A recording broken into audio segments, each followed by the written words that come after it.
Colosenses entonces capítulo 2. Vamos a leer del verso 16 al verso 23. Ya comenzamos la semana pasada y estudiamos del verso 16 al 19. Hoy vamos a ir del verso 20 al 23, pero vamos a leer todo. Dice así la palabra de Dios. Por tanto, que nadie se constituya en vuestro juez con respecto a comida o bebida, o en cuanto a día de fiesta o luna nueva, o día de reposo, cosas que solo son sombra de lo que ha de venir, pero el cuerpo pertenece a Cristo. Nadie os defraude en vuestro premio, deleitándose en la humillación de sí mismo y en la adoración de los ángeles, basándose en las visiones que ha visto, hinchado sin causa por su mente carnal, pero no haciéndose a la cabeza, de la cual todo el cuerpo, nutrido y unido por las coyunturas y ligamentos, crece con un crecimiento que es de Dios. Si habéis muerto con Cristo a los principios elementales del mundo, ¿por qué como si aún vivieres en el mundo sometéis a preceptos tales como no manipules, no gustes, no toques? Todos los cuales se refiere a cosas destinadas a perecer con el uso, según los preceptos y enseñanza de los hombres. Tales cosas tienen a la verdad la apariencia de sabiduría en una religión humana, en la humillación de sí mismo y en el trato severo del cuerpo, pero carecen de valor alguno contra los apetitos de la carne. Del verso 8 al verso 23, ustedes saben que es una unidad acá en Colosenses, donde Pablo ataca la herejía de los falsos maestros. Hemos dicho ya que Colosenses es un libro que exalta la suficiencia de Cristo, la preeminencia de Cristo, porque justamente hay entre ellos falsos maestros que buscaban introducir una herejía, y básicamente la herejía era negar la toda suficiencia de Cristo. O sea, está bien Cristo, hay que tener a Cristo, pero otras cosas que ellos proponían para completar la salvación. O sea, no sos salvo solo con Cristo. Es Cristo más ciertas enseñanzas herejes que ellos proponían. Entonces Pablo ya en el verso 3 les dice que en Cristo tenemos están escondidos todos los tesoros de la sabiduría, todo lo que necesitamos lo encontramos en Cristo. En el verso 8 que comienza esta sección donde ataca la herejía, él les dice que nadie os haga cautivo por medio de filosofía. Filosofía es amor o sabiduría mundana, amor a la sabiduría del mundo, ¿no?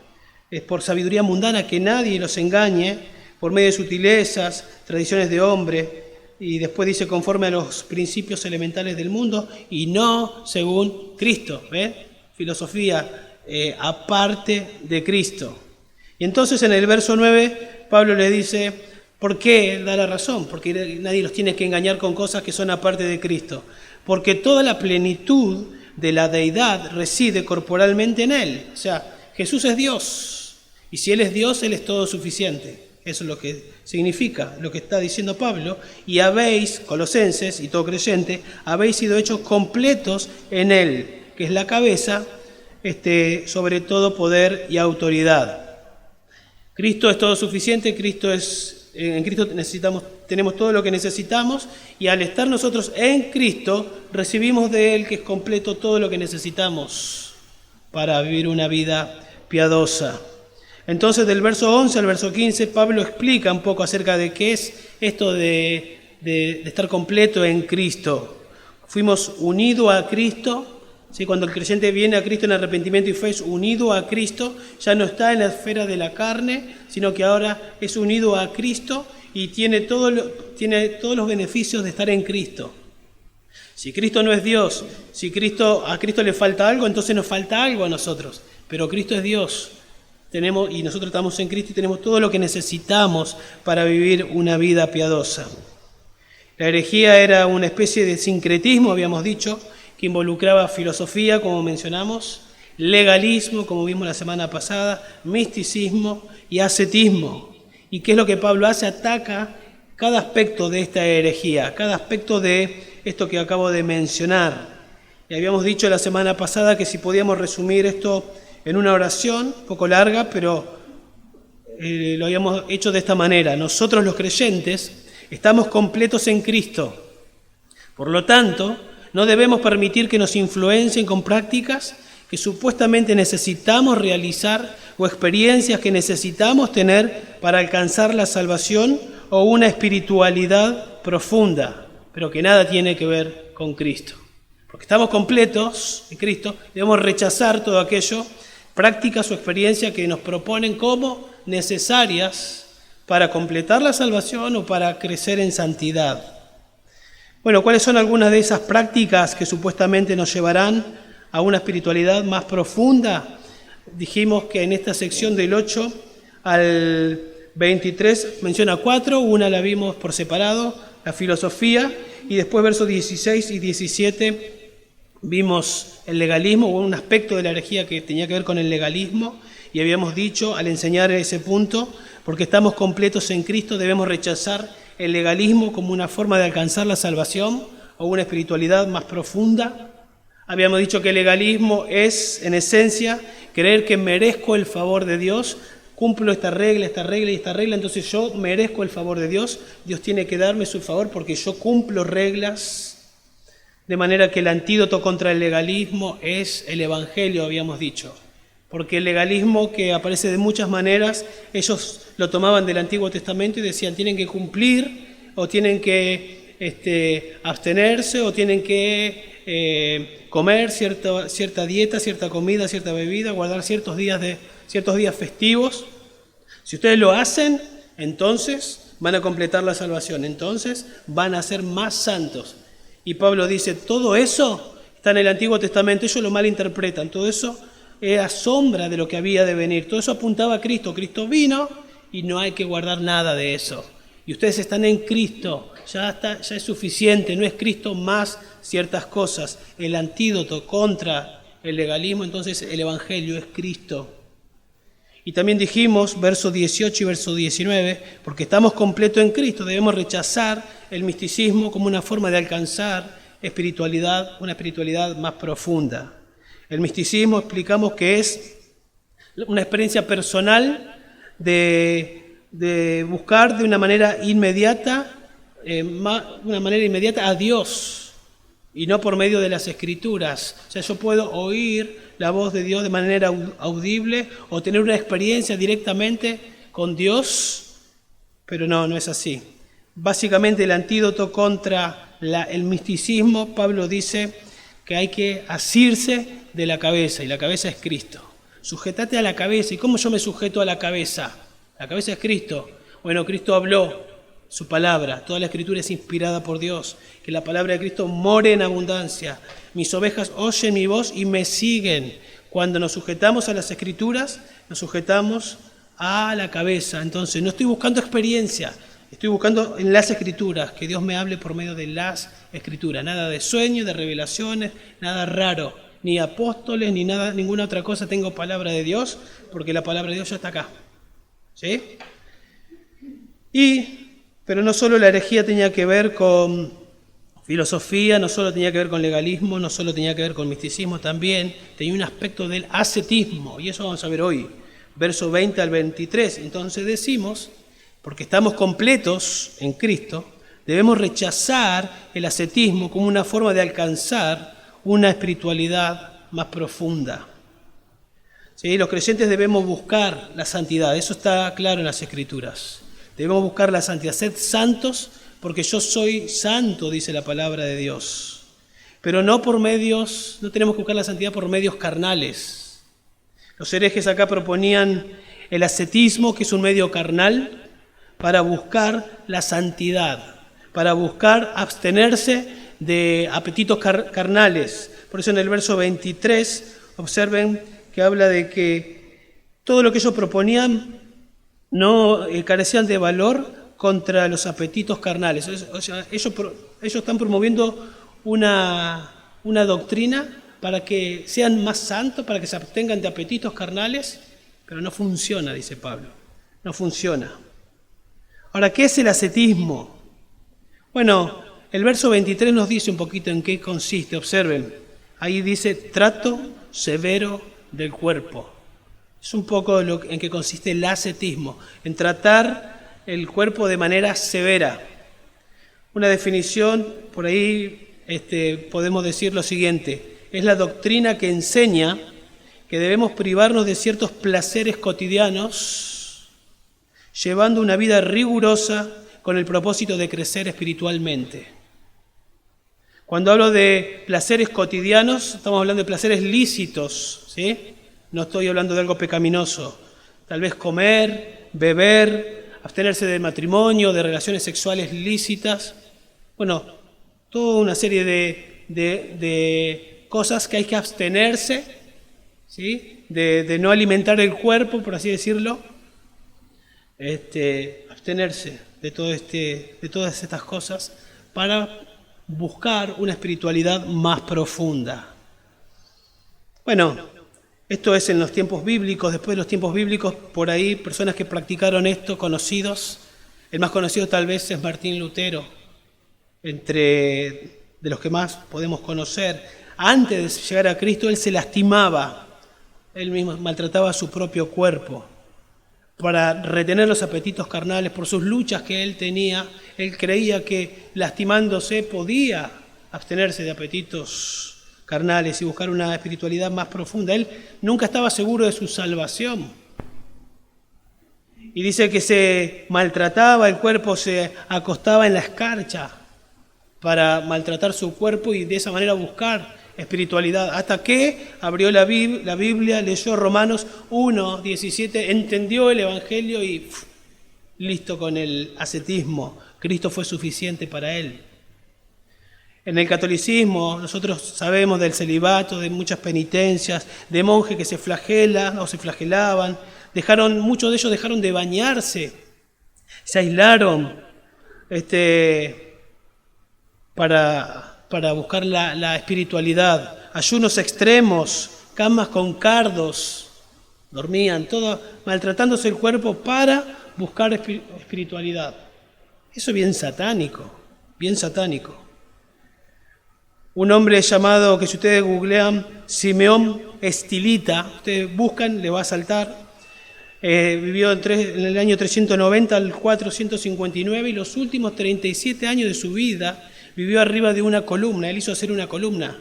Primero fue a cuevas, vivió en cisternas, se aislaba, pero la gente lo iba a visitar y le molestaba que lo visiten y él quería estar lejos de las personas para ser santo. Entonces hizo una columna, creo que primero de 3 metros, después le agregó y finalmente una columna de 15 metros y estuvo 37 años ahí arriba, aparentemente sin bañarse, no sé el tema de sus necesidades, pero se dice que cuando las personas iban ahí caían los piojos, buscando santidad, buscando una espiritualidad más profunda.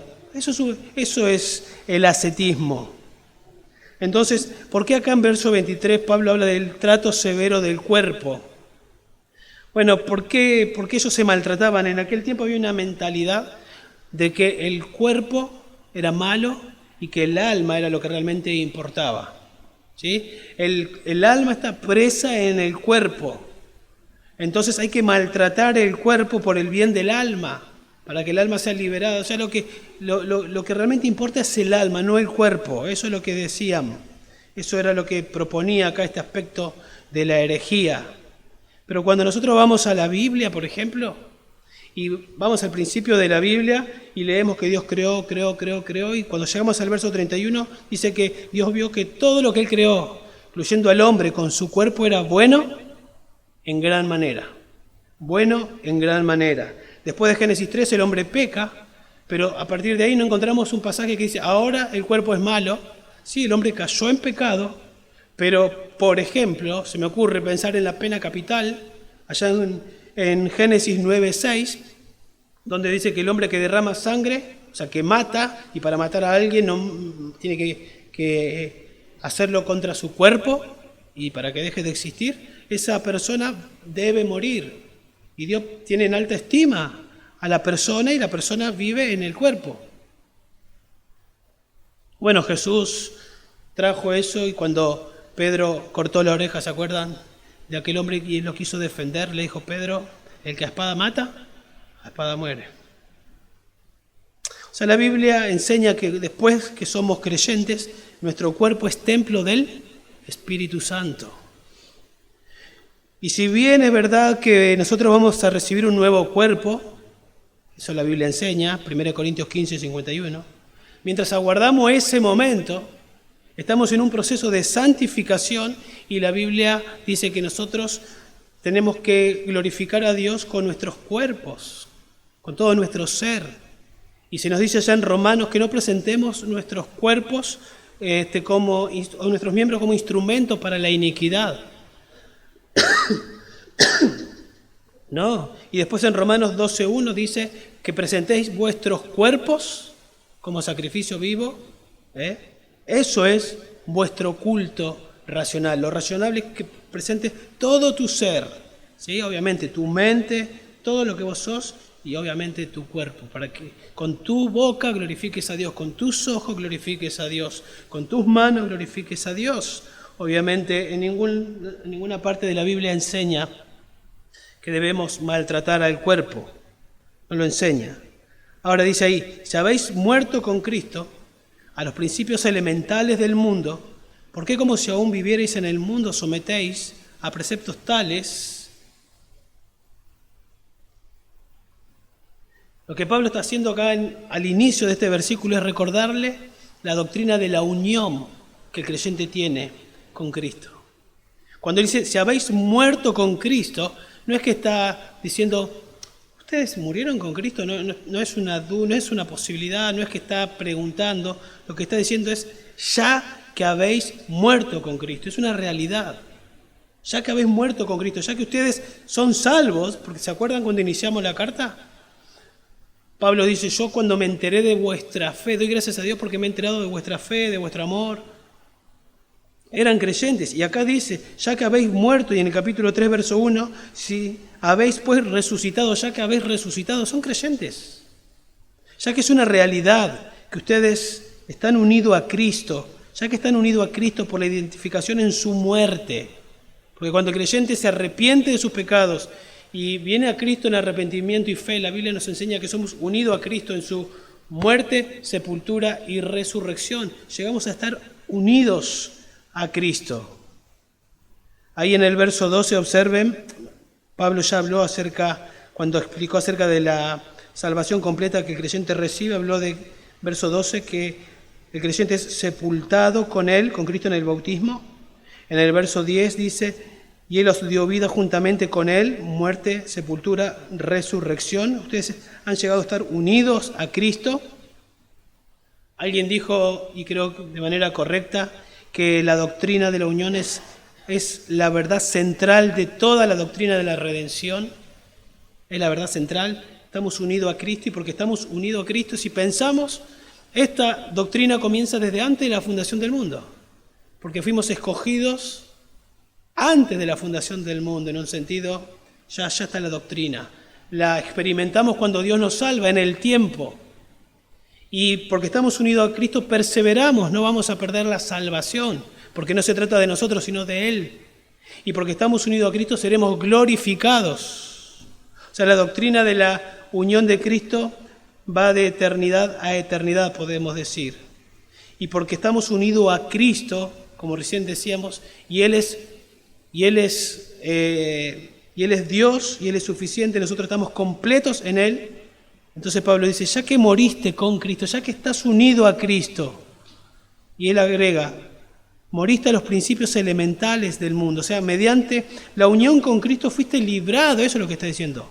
Creyentes, ustedes fueron librados de los principios elementales del mundo. Ustedes pertenecían a los principios elementales del mundo, pero al venir a Cristo fueron unidos a Cristo y librados de los principios elementales del mundo. ¿Qué es esto de los principios elementales del mundo?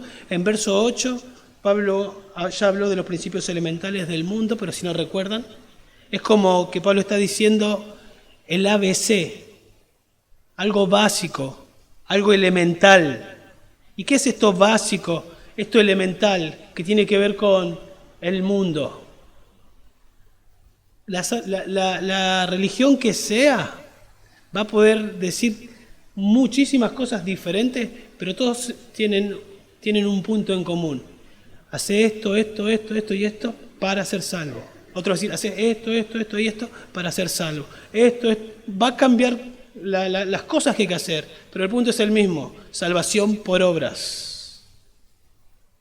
Esos son los principios elementales del mundo. Ustedes creyentes antes estaban y pensaban que la salvación era por obras, pero al ser unidos a Cristo, ustedes fueron librados de ese sistema.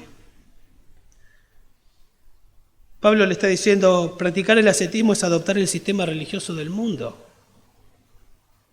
¿Cómo es que cayeron de nuevo en lo mismo? Y estos herejes lo presentaban como algo wow, como algo tremendo. Pero Pablo dice, es básico, es infantil, es el ABC. ¿Querer algo realmente asombroso, algo que te deslumbre? El Evangelio. Eso sí que es asombroso. O sea, las personas que no están unidas a Cristo son las personas que se someten, porque Pablo está dando por entender que las personas que no tienen a Cristo, sí, están sometidas a los principios elementales del mundo. Pero ustedes no, las personas que no tienen a Cristo sí, porque están ciegas y están con su propio sistema de salvación. Pero ustedes están unidos a Cristo, no deberían someterse otra vez a estos preceptos mundanos, creyendo que tienen que hacerlo para completar la salvación o para crecer en santificación. Esto me hace pensar que evidentemente un creyente se puede deslizar, ¿sí? Un creyente unido a Cristo, un creyente genuino, se puede deslizar. De hecho, los colosenses se estaban deslizando.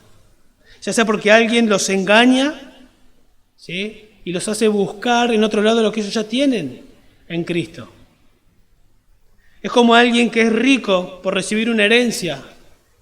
Alguien es rico, ha recibido una herencia, pero no lo sabe. Y no sabe que es rico, y entonces sale a buscar en otros lados, o compra cualquier cosa que le dicen que necesita, pero ya la tiene. Lo que necesita es descubrir la herencia. Y Pablo le está diciendo, ustedes ya son ricos. Ustedes están unidos a Cristo, le están haciendo creer que tienen que salir a buscar en otro lado lo que ustedes ya tienen. Por eso es importante, y Pablo después le va a decir, que la palabra de Cristo muere en abundancia en ustedes. Es importante que la palabra de Cristo muera en abundancia en nosotros, para que no nos engañen, para que no nos hagan creer que necesitamos cosas que ya tenemos en Cristo. La palabra de Cristo mora en abundancia, que la doctrina de la suficiencia de Cristo more en abundancia en mí. Que la doctrina de la unión con Cristo la pueda entender cada vez mejor y afecte mi vida y more en abundancia en mí. Que cada doctrina de las Escrituras la vaya conociendo y vaya incorporando y pueda ir creciendo para que no me engañen. Ya en Gálatas 6:14 Pablo dice, jamás acontezca que yo me gloríe sino en la cruz de nuestro Señor Jesucristo, por el cual el mundo ha sido crucificado para mí. En otras palabras, el mundo murió para mí, dice Pablo. ¿Cómo fue que el mundo murió para vos, Pablo? La cruz de Cristo. El Evangelio es poder de Dios. Yo estaba involucrado en ese sistema también. El contexto en el que Pablo dice esto de Gálatas 6:14 es que había falsos maestros judaizantes que decían la justificación no es por fe sola, es por fe más guardar la ley. Y Pablo defiende la doctrina de la justificación y termina la carta diciendo estas palabras: el mundo ha sido crucificado para mí y yo para el mundo. Cuando habla del mundo, habla del sistema satánico bajo el cual la humanidad está esclavizada y en servidumbre. Y específicamente ese sistema satánico tiene que ver con religiones falsas, cuyo fundamento es salvación por obras. Yo estaba involucrado en eso, dice Pablo.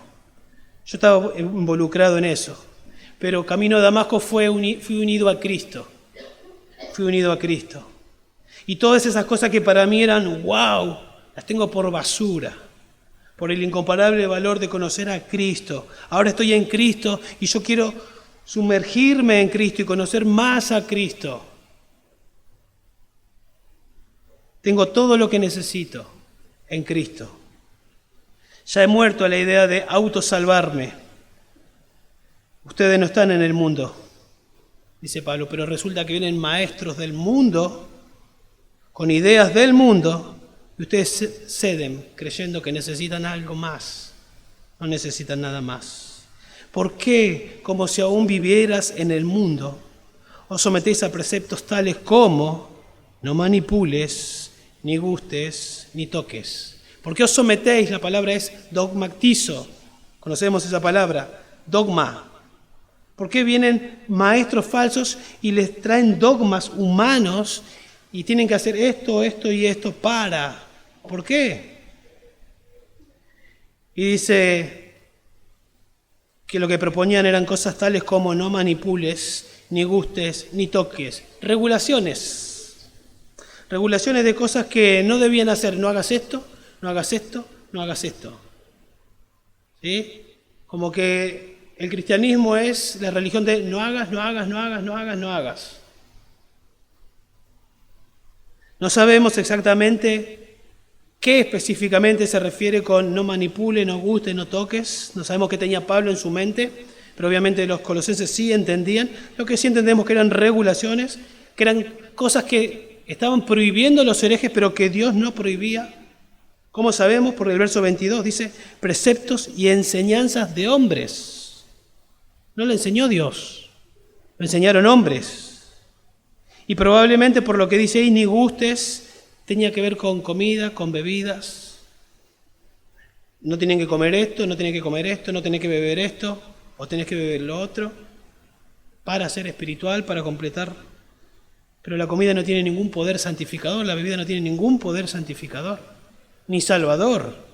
Jesús dice allá en Mateo 15, 17, ¿no entendéis que todo lo que entra en la boca va al estómago y luego se elimina? Pero lo que sale de la boca proviene del corazón, y eso es lo que contamina al hombre, porque del corazón provienen malos pensamientos, homicidios, adulterios, fornicaciones, robos, falsos testimonios, calumnias. Estas cosas son las que contaminan al hombre. O sea, el problema está en el corazón, no en lo que como. No en lo que bebo. O sea, la historia tiene que ver con el corazón, no con la comida. Y el problema del corazón lo puede solucionar Cristo, no la comida. Y ustedes ya tienen a Cristo. En 1 Timoteo capítulo 4, verso 1 dice, el Espíritu dice claramente que en los últimos tiempos algunos apostatarán de la fe, prestando atención a espíritus engañadores y a doctrinas de demonios, mediante la hipocresía de mentirosos que tienen cauterizada la conciencia. ¿Y qué hacen o qué harán? Prohibiendo casarse y mandando abstenerse de alimentos que Dios ha creado para que con acción de gracia participen de ellos los que creen y que han conocido la verdad. O sea, van a venir y van a decir, no tienen que casarse, probablemente el cuerpo es malo, y hasta era malo, sabemos que es lícito en el matrimonio. Hasta eso prohibían, casarse, verse desnudos, ver el cuerpo desnudo de otra persona. No, relaciones sexuales, no. Y mandar a abstenerse de alimentos, ¿sí? Tocan cosas que la Biblia dice, pero la Biblia exalta la soltería, pero no dice que se nos manda a todos los hombres a ser solteros. Dios instituyó el matrimonio. Pablo dice, el que tiene el don de continencia, bien. Bueno, estos hombres no tenían el Espíritu Santo, ¿cómo van a tener el don de continencia?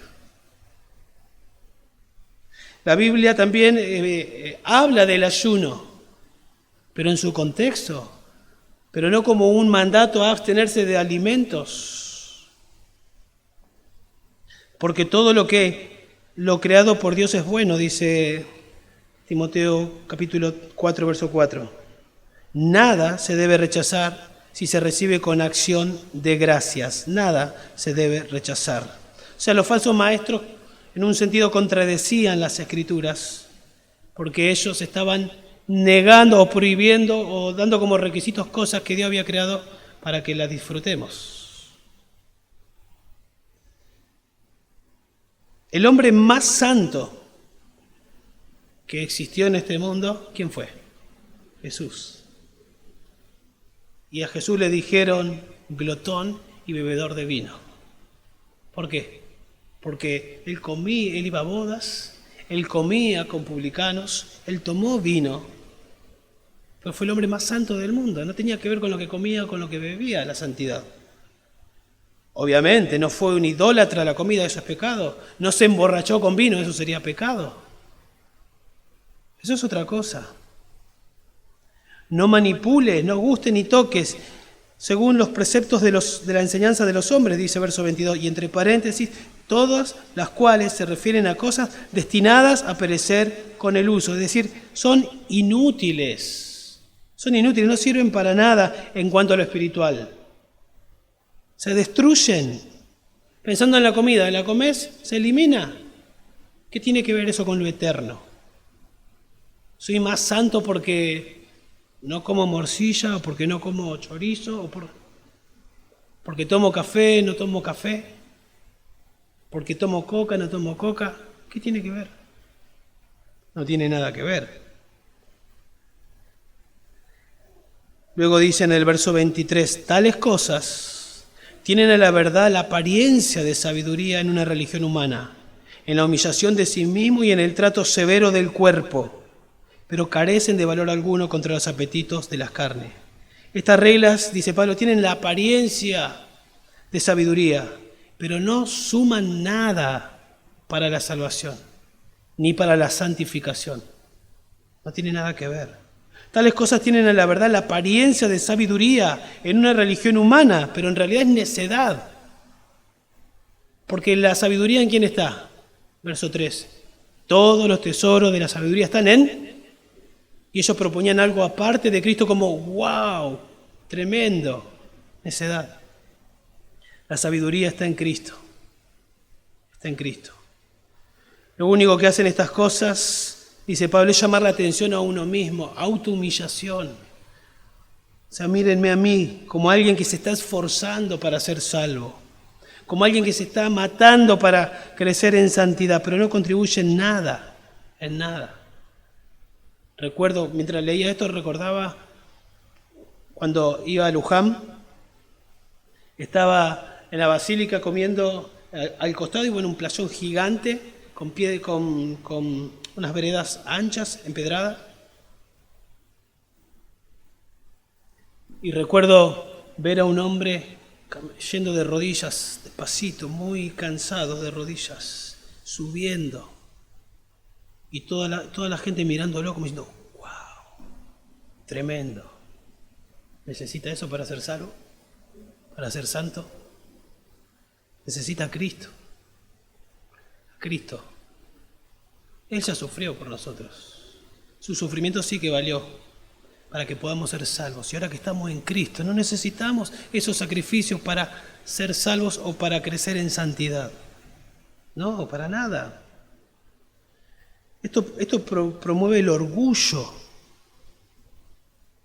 Promueve el orgullo. Mírenme lo que estoy haciendo, me estoy esforzando, estoy maltratando mi cuerpo. Cuando ayunes, no pongas cara triste como los hipócritas, porque ellos desfiguran sus rostros para mostrar a los hombres que están ayunando. Pobre, mirá si estás teniendo de comida. No estoy diciendo que el ayuno es malo. La actitud con la que se hace muchas veces es incorrecto. Es verdad, os digo que ya han recibido su recompensa. ¿Cuál es su recompensa? ¿Lo están mirando? Esa es la recompensa. Lo están aplaudiendo, teniendo wow. Pero tú cuando ayunes, unge tu cabeza, lava tu rostro, que no se entere nadie. ¿Para qué? Para no hacer ver a los hombres que ayunas, sino a tu Padre que está en el secreto. Y tu Padre que te ve en secreto te recompensará. Pensaba también en los curas, en el Papa, en las monjas. Se casan. Pobres. Como uno puede mirar y decir, wow. Tremendo, se sacrifican. No tienen matrimonio para servir a Dios. No son más santos que nadie. Es más, no son santos. No son santos. Y eso promueve el orgullo y promueve más pecado todavía. Y no voy a entrar en detalle, pero ustedes saben. Y luego Pablo dice en el trato severo del cuerpo. ¿sí? En el trato severo del cuerpo, la humillación de sí mismo y el trato severo del cuerpo. Ellos proponían maltratar el cuerpo buscando la santidad. Pero la Biblia nos manda a buscar la santidad con todo nuestro cuerpo. Al revés. Observen ahí en capítulo 3, verso 5. Después que Pablo explica esta sección y luego en el verso 3.1 dice que si resucitaste, buscá las cosas de arriba, etcétera, etcétera. Entonces viene un por tanto, porque estás unido a Cristo, ¿qué hay que hacer? Considerar los miembros de vuestro cuerpo terrenal como muertos a la fornicación, etcétera, etcétera. O sea, no uses tu cuerpo para pecar. No tenemos que maltratar el cuerpo. Tenemos que usar nuestro cuerpo para glorificar a Dios. Y si no lo voy a usar para pecar, me voy a abstener de pecar. Y voy a hacer todo lo que sea necesario para no pecar.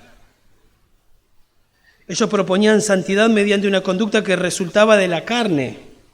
Dios nos manda a tener una conducta santa, pero esto es el resultado de un corazón santificado. Sed santos en toda vuestra manera de vivir, dice 1 Pedro 1, 15 y 16.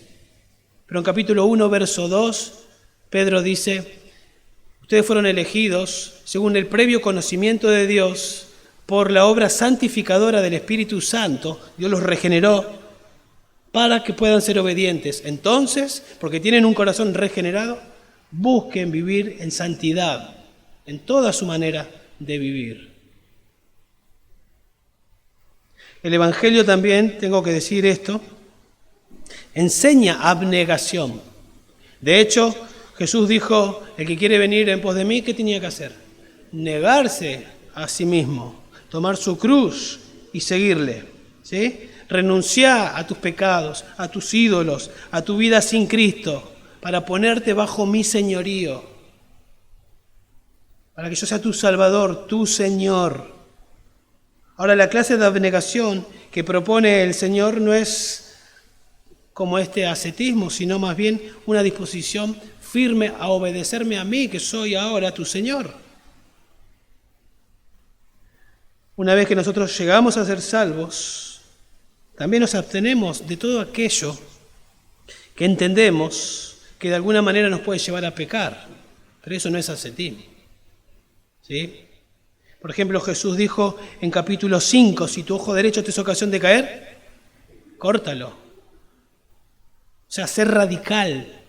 Si hay cosas que necesitas hacer de manera radical para no pecar, hacela. Si te tenés que abstener de cosas, hacelo. Si por vía de lo que miramos o de lo que tocamos o de lo que frecuentamos viene la tentación, entonces no mires, no toques, no frecuentes. Me abstengo. Y ahí pueden entrar muchas cosas.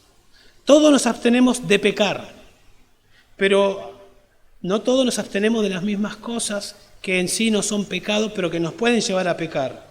Ejemplo, alguien se puede abstener de tener un televisor en su casa, porque cree que un televisor, porque se conoce a sí mismo y cree que eso lo puede llevar a, pero no significa que el que tenga un televisor está pecando. Alguien puede decir, no voy a tener un celular porque cree que el celular lo puede llevar a. O poner un dispositivo de aviso para que pueda saltar en otros lo que está mirando. Y eso es porque quiere cuidarse, no quiere pecar con su cuerpo. No se está maltratando el cuerpo, quiere cuidar su cuerpo para no pecar. Es diferente, ¿se entiende? Bueno, podemos dar más y más ejemplos. Ahora, si estas cosas que yo me propongo como principios para mi vida son para no pecar, y listo, y yo entiendo que no son pecados en sí, pero que a mí me pueden llevar a pecar, está bien. Pero si yo ahora digo que lo que yo hago lo tienen que hacer todos, yo no tengo un celular porque es malo, y todo el que tiene un celular, entonces no son espirituales como yo, ahí estoy pecando. Yo no tengo tele, ¿vos tenés tele? No sos tan espiritual como yo, ahí ya estoy pecando.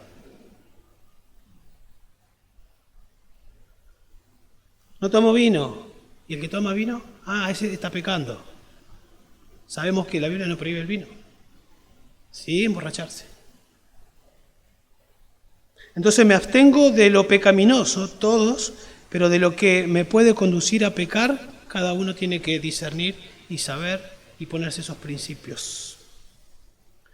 No nos lastimamos el cuerpo entonces. El sufrimiento no santifica, dijo alguien, muy sabio, pero no hay santidad sin sufrimiento.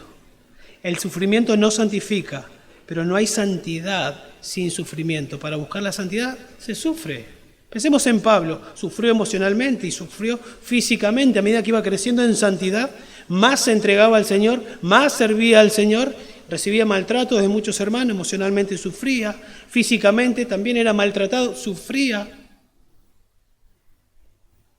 El sufrimiento nos salva, ya Cristo sufrió para hacer posible nuestra salvación. Y lo que proponían los herejes era para esto, para que se logre abstener de apetitos carnales, pero Pablo dice, pero carecen, todo eso que propone carece de valor alguno contra los apetitos de la carne. O sea, no funciona eso. Estas cosas que ellos proponen no frenan los apetitos carnales, para nada, no los frena. Eran personas naturales, o sea, no salvos, que rechazaban la suficiencia de Cristo, por eso eran naturales. No se puede rechazar la suficiencia de Cristo y ser salvo. Eran personas naturales en la esfera de la carne que proponían vencer a los apetitos de la carne con medios carnales. Una contradicción. La Biblia nos enseña que la carne es enemiga de Dios. Andad en el Espíritu y no satisfagáis los deseos de la carne, porque el Espíritu y la carne, el Espíritu es Dios y la carne se oponen. Y Pablo dice en Romanos 7, hay una lucha dentro mío, la carne es enemiga de Dios. La carne no puede vencer a la carne. ¿Quién vence a la carne? El Espíritu Santo. Por eso, andad en el Espíritu. Y entonces no vas a cumplir los deseos de la carne. Si por el Espíritu mortificás o matás, la carne viviréis. Romanos 8:13. Ahora, para ir terminando, yo quiero que veamos. Ya vimos acá en el verso 20, al inicio, como la realidad. Ustedes están unidos a Cristo, eso es lo que le dice. Ya que habéis muerto con Cristo, ustedes están unidos a Cristo. Y entonces, de ahí en adelante, hasta el verso 23, Pablo les empieza a decir, ustedes fueron engañados por esto y esto, que no tiene ningún sentido. Pero llega el verso 23, y yo quiero que conectemos, sin perder de vista lo que está en el medio, el verso 20 con el 23. Y Pablo básicamente le está diciendo, por la unión que ustedes tienen con Cristo, ustedes no deben someterse a los principios elementales del mundo que ellos ofrecen. Ustedes no deben someterse a estas cosas porque debido a que ustedes están unidos a Cristo, ustedes ya tienen lo que necesitan para batallar contra los apetitos de la carne. Los cristianos llegamos a ser nuevas criaturas, la Biblia dice, de modo que si alguno está en Cristo, unido a Cristo, nueva criatura es. Somos hechura suya, creados en Cristo para buenas obras. ¿Cuándo llegamos a ser nuevas criaturas? Cuando llegamos a estar unidos a Cristo. Cuando te arrepentís y crees en Cristo para salvación, venís a estar en Cristo. Entonces en ese momento se inicia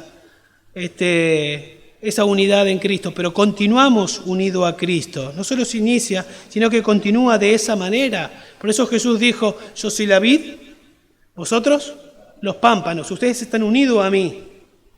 Y porque están unidos a mí, ustedes entonces van a llevar mucho fruto, porque separado de mí, imposible, no se puede. O sea, cuando uno es unido a Cristo, pasa a ser de natural a espiritual. 1 Corintios, el hombre natural, el que no está unido a Cristo, y el hombre espiritual, el que discierne todas las cosas, el que está unido a Cristo. Entonces, cuando llegamos a estar unidos a Cristo, pasamos a ser espirituales. ¿Está bien? Cuando vamos a la Biblia, al Nuevo Testamento, la Biblia habla de espiritual para referirse a aquello que es del Espíritu Santo. La persona espiritual es aquella en la que mora el Espíritu Santo y el Espíritu Santo controla a la persona. De manera que cuando decimos que la unión con Cristo es espiritual, queremos decir que el vínculo de esa unión, ¿quién es? El Espíritu Santo.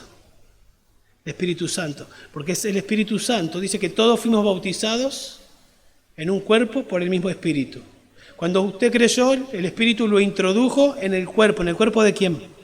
En el cuerpo de Cristo. O sea que el Espíritu Santo lo trajo, lo unió a Cristo. Entonces, por medio de la unión espiritual que tenemos con Cristo, poseemos el Espíritu Santo. Y es el Espíritu Santo que nos capacita para vencer los apetitos de la carne. Es por el Espíritu Santo que podemos abstenernos de las pasiones carnales que batallan contra el alma. Es por el Espíritu Santo que hacemos morir, que mortificamos las obras de la carne. Entonces, ustedes ya están unidos a Cristo. Por lo tanto, ya tienen lo que necesitan. El Espíritu Santo es el que puede ayudarlos a abstenerse de las pasiones carnales, no maltratarse el cuerpo. ¿Se dan cuenta? Están buscando en un lugar incorrecto, ya lo tienen. Ya lo tienen.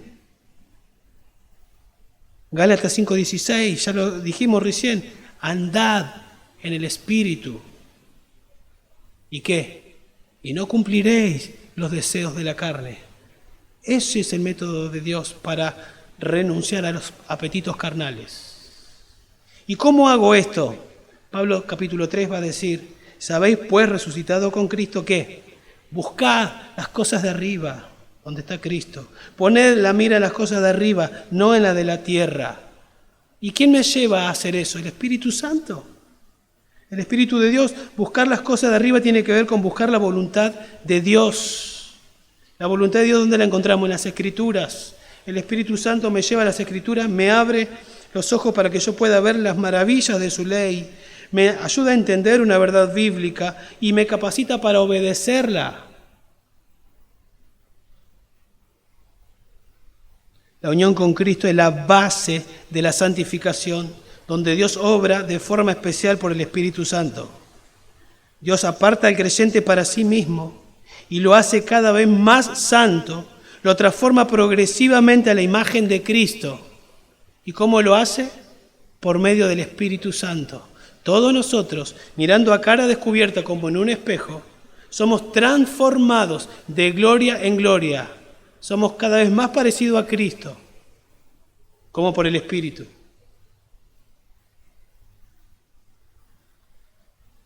Terminamos como empecé. Nosotros, los creyentes, estamos completos en Cristo. Por lo tanto, no debemos permitir que nos influencien con prácticas que supuestamente necesitamos realizar o experiencias que necesitamos tener para alcanzar la salvación o una espiritualidad profunda, pero que nada tiene que ver con Cristo. Rechaza el legalismo, abraza el Evangelio de la gracia. Rechaza el misticismo y sus experiencias. Estudia las Escrituras, porque esa es la manera de someterte a la cabeza, a Cristo. Rechaza el ascetismo. Por causa de tu unión con Cristo, podés vencer los apetitos de la carne por el Espíritu Santo que te lleva a vivir en santidad y a luchar y a matar los apetitos carnales. Tenemos todo en Cristo. No busquemos afuera. Y si hay alguien entre nosotros que no está en Cristo, o estoy hablando de estar en Cristo, dice, ¿qué es eso de estar en Cristo? ¿Es estar en una iglesia? ¿Es estar en una religión? Estar en Cristo significa que un día entendiste que sos un pecador y que por ser pecador la Biblia dice que estás muerto en tus delitos y pecados, que estás en tus pecados, no en Cristo. Estás muerto en tus delitos y pecados, estás espiritualmente separado de Dios. Y por estar separado de Dios, mereces ser separado de Dios eternamente en el infierno. Pero Dios hace algo para que nosotros podamos ser salvos. No lo podemos hacer nosotros. El hombre intenta hacerlo, como vimos, pero Cristo lo hace por nosotros. Necesitamos un sustituto perfecto, porque somos hombres, mujeres, necesitamos un ser humano perfecto. Dios es perfecto, la segunda persona de la Trinidad. Jesús, sin dejar de ser Dios, se humanó y vivió la vida perfecta. Él pudo cumplir al pie de la letra la ley, nunca pecó, fue tentado en todo, pero sin pecado.